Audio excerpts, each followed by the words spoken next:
At the dawn of time, single-celled creatures emerged from the primordial ooze to colonize the Earth. The fertile soil they found was beautiful, dangerous, and wild.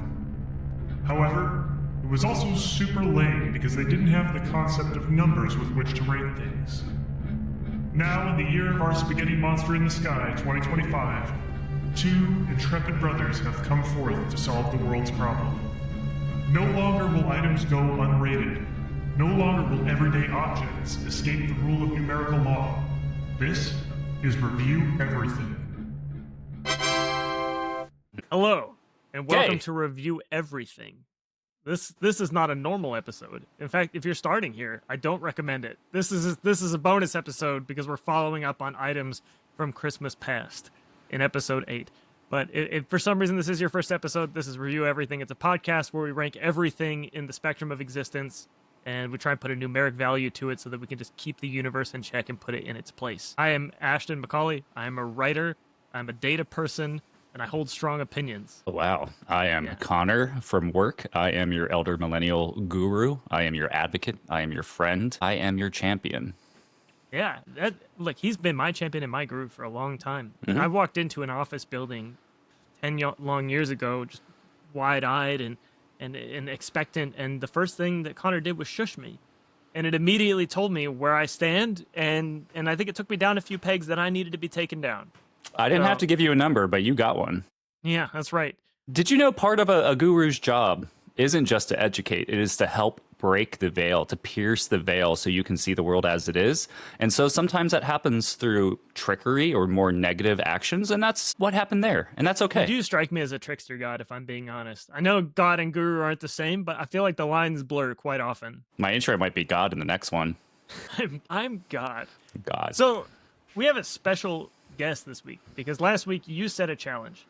You said we needed help. We needed help. That was clear. Help. So you said, like, we're going to have my wife rank these items, and then we're going to take her rankings very seriously and take them into consideration. And we had two big ones. We had your childhood and adult favorite theme park, Fairy Town Land, Fairy Story Land. It was Enchanted Forest, Okay. my favorite childhood theme park, and then we had a podcast that you like called Alice Isn't Dead.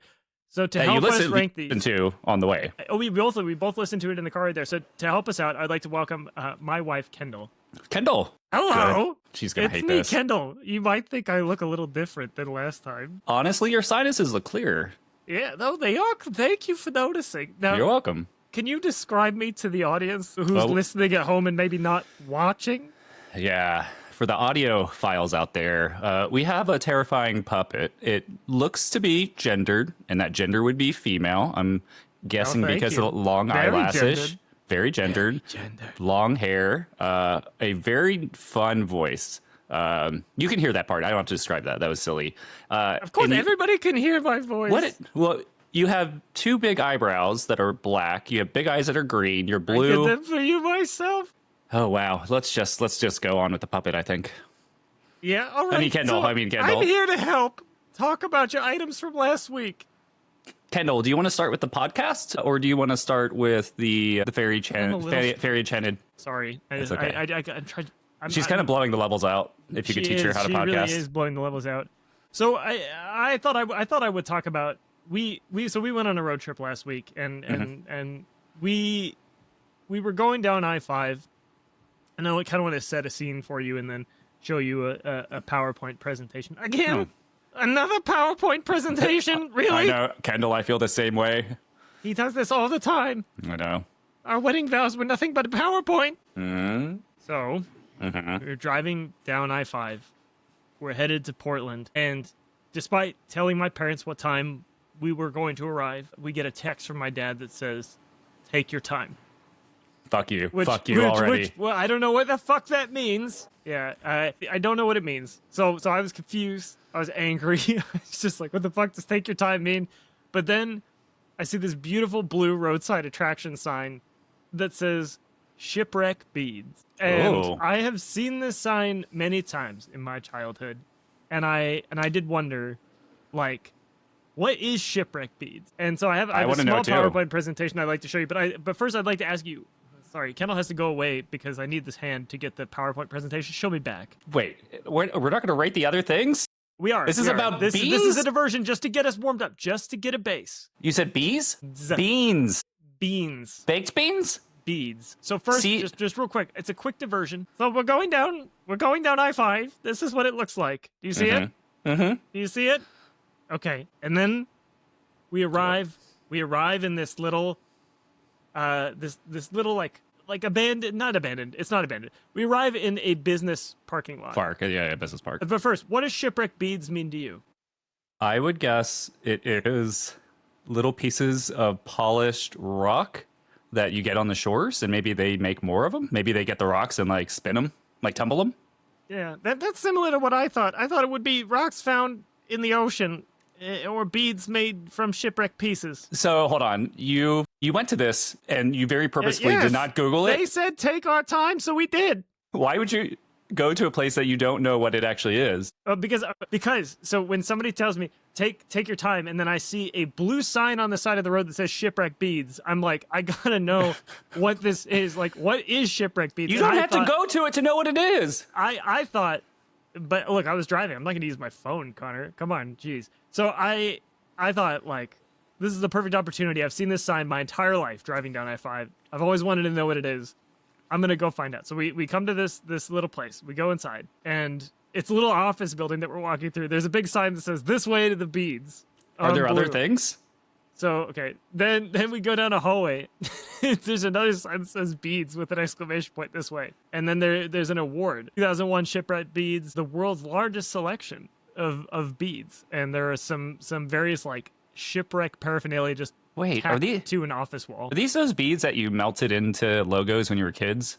No, they're not. Okay, keep going. What it actually is just a superstore full of plastic beads, and it's like the entrance is through like a maze of office building, and it's a lot. It's a lot, and so. Why is it shipwrecked? Exactly, I have no idea. They never explained why it was shipwreck. I didn't get it.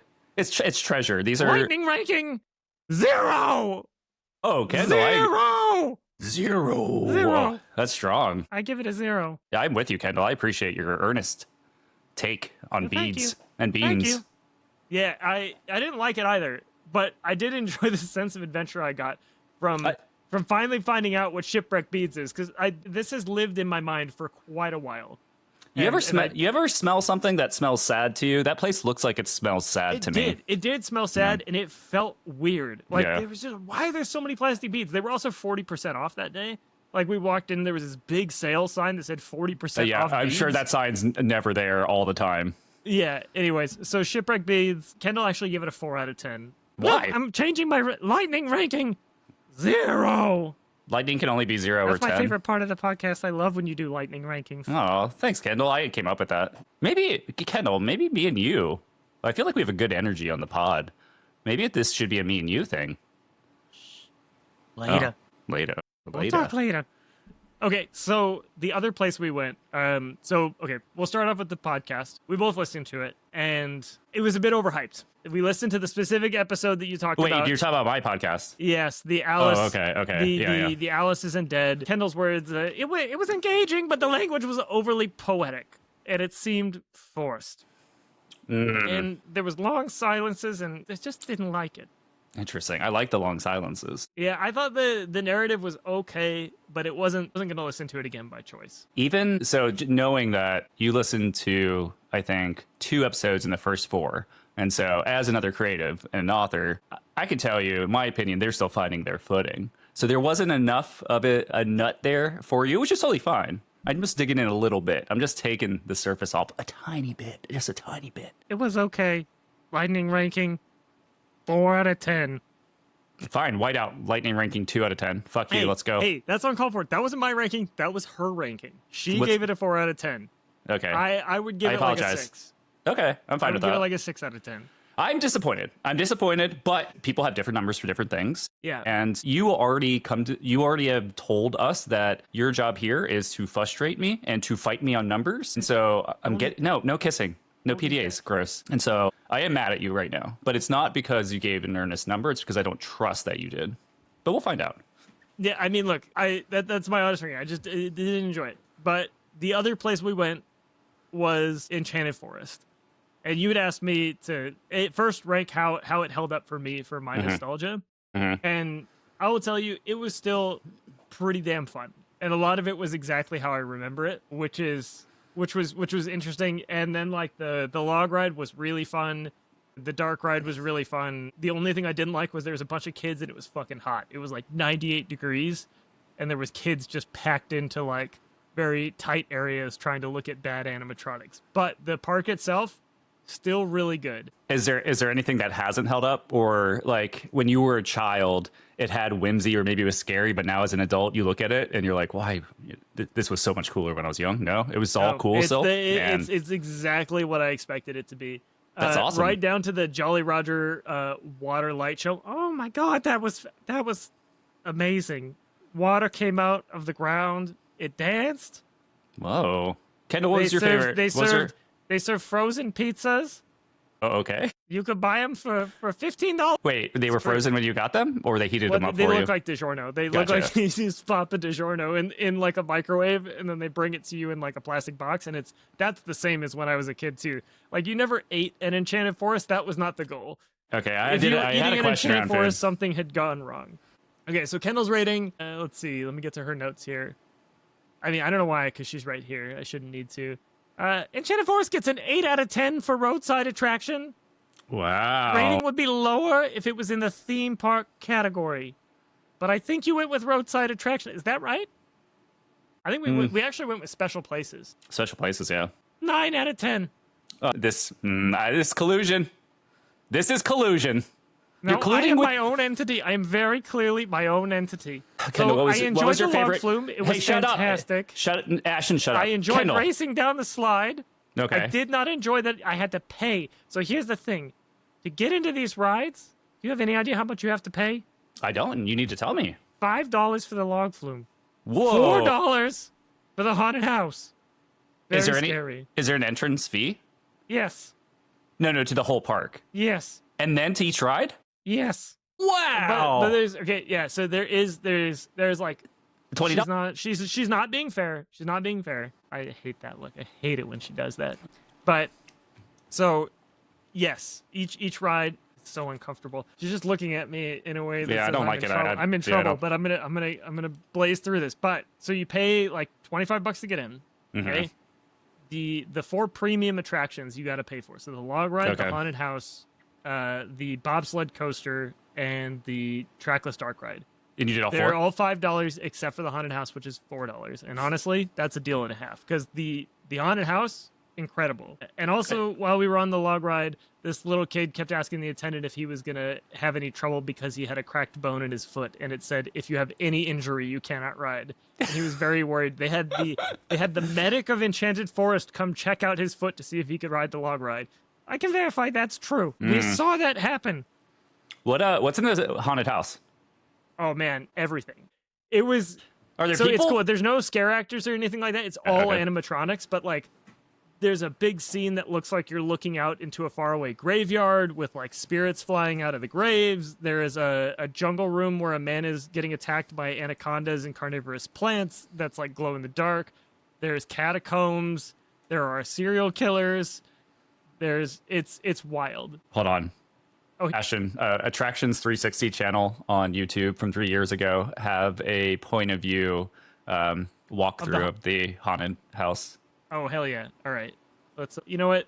Fuck it. It's a bonus episode, but we're doing this. Okay, we're gonna watch this. Attractions 360 has this. Hmm? This is crazy. I love this channel. I watch them all the time. They have the best ride-through videos. That's just this seems like good disassociating content to watch at night. Dude, I love it. Okay, so this is where we walked in. Yep, I recognize. Oh, scary, scary.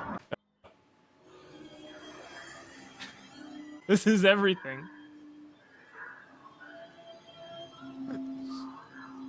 Yeah, okay, so that's like a little animatronic butler. This thing used to scare me so much as a kid. Honestly, that's pretty spooky. Yeah. For some reason, this thing haunted my nightmares for years. This is pretty good. This is better than I thought as far as... Just wait. It gets better. Like, The production value is pretty, like, it's pretty high. It's honestly better than anything else in the park. It's pretty much the same as Severance. Yeah. Like the puppets and things? Easy. Yeah, their budget has to be similar. Here, we'll fast forward a little bit because it's long. Ooh. So we can watch it on quick speed here. They're really making a meal out of it. They're like looking at every single thing. Let's skip forward. Yeah, so this is the outdoor scene where it looks like you're looking at the house on a hill. I'd spend $8 on this. Yeah, dude, honestly, it's better than any of the haunted houses that you spend like $25, $30 on in the Seattle area. No. What is that? But yeah, that's creepy. I don't like that. It's just a skeleton staring out. Connor, can you describe some of the things you're seeing for the viewers at home? Okay, we have Benedict Cumberbatch vampire. We're walking upstairs. We have... What's going to happen? There's some deviants. Yeah, so this is a projection of a man's head on his severed head. It's really hard to see because it's kind of washed out in the low light. Yeah, I think that might be Roger Tofty, the owner of Enchanted Forest. There's a serial killer above you. Okay, we're getting to my favorite part here. Some really cool, like, floating stuff. Spooky heads. On a string. On a string. Stick. This is my favorite room. Yeah. It's very cool, like glow in the dark. Like a solarium. Yeah. Yeah. Let's see. What else we got?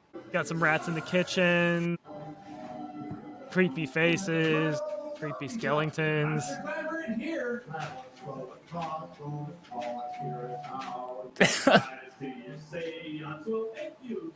Yeah, so like I think this honestly like this does it a lot of justice. I'm more impressed that this was the experience 15 years ago. Yeah, and this was the experience last week.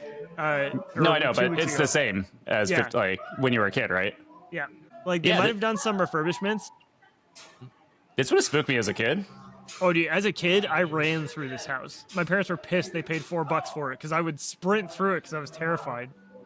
What a shitty thing to be mad about. I know, right? But anyways, yeah, so that is the haunted house at Enchanted Forest. Yeah, so I really enjoyed it. That was my second favorite. I love the log flume. I love a good log flume. Kendall, would you go back within a year? No. Okay. I think it's a once every 5 to 10 years. And I agree with that. I'd say like that's the right time spectrum. Like it's great for the nostalgia and it still holds a very special place in my heart, but I'm not going to go down there and Brave Kids because it's a long way away. I'm not going to drive 4 hours for this. Unless you get a kid, you find a kid somewhere and you're like... Yeah.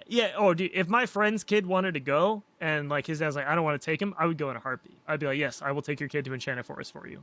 You should do that. That sounds very fun to me. Because I think that's like the 1 percentile of having kids like is a fun thing. And so borrow someone else's kid, then don't have one, so we can still play video games at night. Yeah, Michael Prime, or no, Michael 2. Michael 2, if you're listening to this and you want to take your kid DB to Enchanted Forest, hit me up. Like, let's go.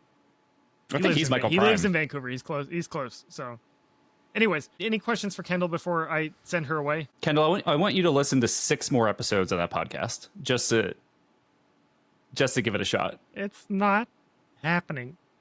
Do you want to start a Fringe rewatch podcast with me, Kendall? Denied.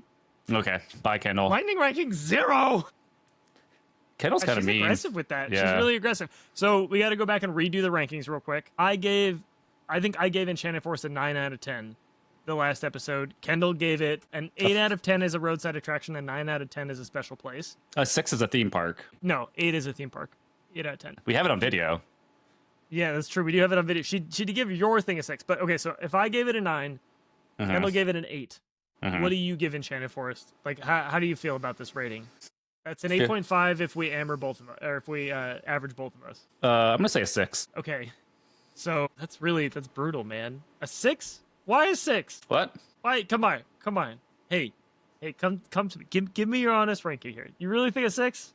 I think your score is heavily influenced by nostalgia. And if you had told me they had interesting or fantastical food, like if there's not good food at a place, and especially a theme place, like you kind of lost me. So you pretty much are losing 4 at that for the DiGiorno pizza. Okay, so that is a 7.6 average, which I believe we would round up to an 8. What? We're not rounding things up. What do you mean? Fine. All right. It's a 7.6, which means it's tied. We have an 8. How would we round it up to an 8?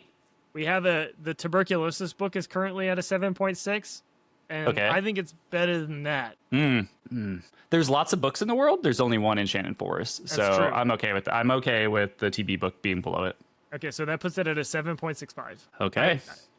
Look, you did this, all right? 7.65. Okay, your podcast, how did you rank your Alice Isn't Dead last week? What was your ranking? Oh, I believe it was an 8. Yeah, I think you gave it an 8. We both gave it a 6.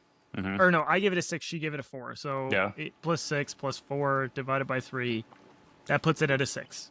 I will say, I thought we decided Kendall's just going to choose.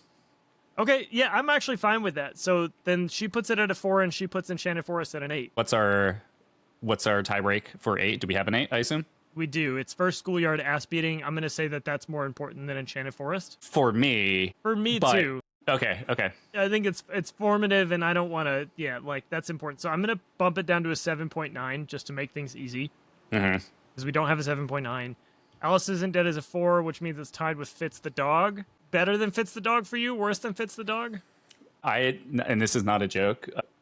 Fitz, if we leave a door open, he'll run out, and he runs. He knows we'll come get him.